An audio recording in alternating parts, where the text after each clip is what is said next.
Well, we're joined now with Seth Christensen with the Texas Division of Emergency Management. Seth, thanks for joining us today.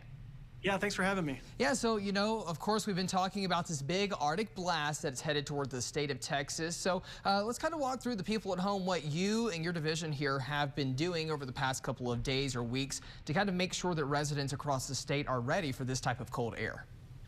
Yeah, thanks. So here at the Texas Division of Emergency Management, we have brought together the Texas Emergency Management Council and started our statewide weather calls, coordinating our preparedness efforts, and which we will continue to do through the response phase.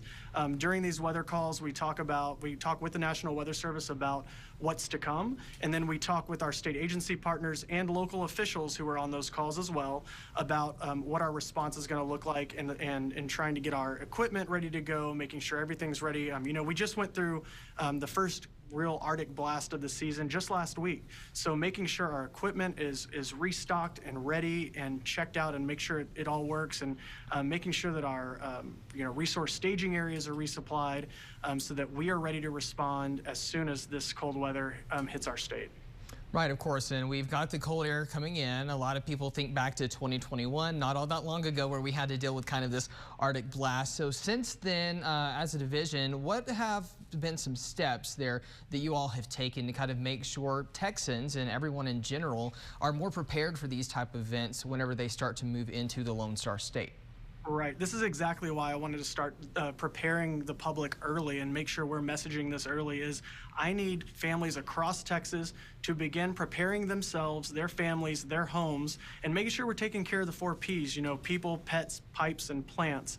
And at the state level, we have begun communication, earlier in the week, making sure that we have all of the resources of state government ready to support local officials who might have a request for assistance from us. I mean, it was just, like I said, it was just last week where we had, crews up in the Plains area and the Panhandle responding to, icy roadway conditions, snowy roads, making sure we were clearing those roads, pre-treating those roads, clearing them, making sure that if people were stranded, we were getting them off the highway. That's the same thing we're doing this week, is we're making sure that all of those resources are ready for what's ahead for us.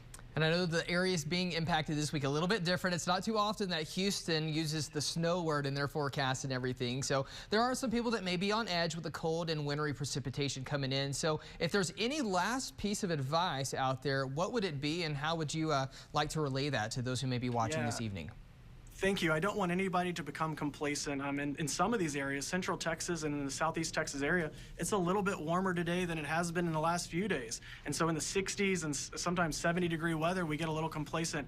I want folks to prepare today for what might happen in the next several days. I want to make sure that folks know that they can go to our one-stop shop disaster portal at tdem.texas.gov to find a whole variety of information about where warming centers might be set up by local officials. They can find a map on there of warming centers. And additionally, I want folks to know that people with disabilities or access and functional needs can register for the State of Texas Emergency Assistance Registry at steer.texas.gov. Sign up there, let local officials know. That database lets local officials know where are individuals who might need a little extra assistance during a disaster. It lets them know where those folks are, what their needs are, so that in case of a disaster or an emergency, they're able to best serve their citizens.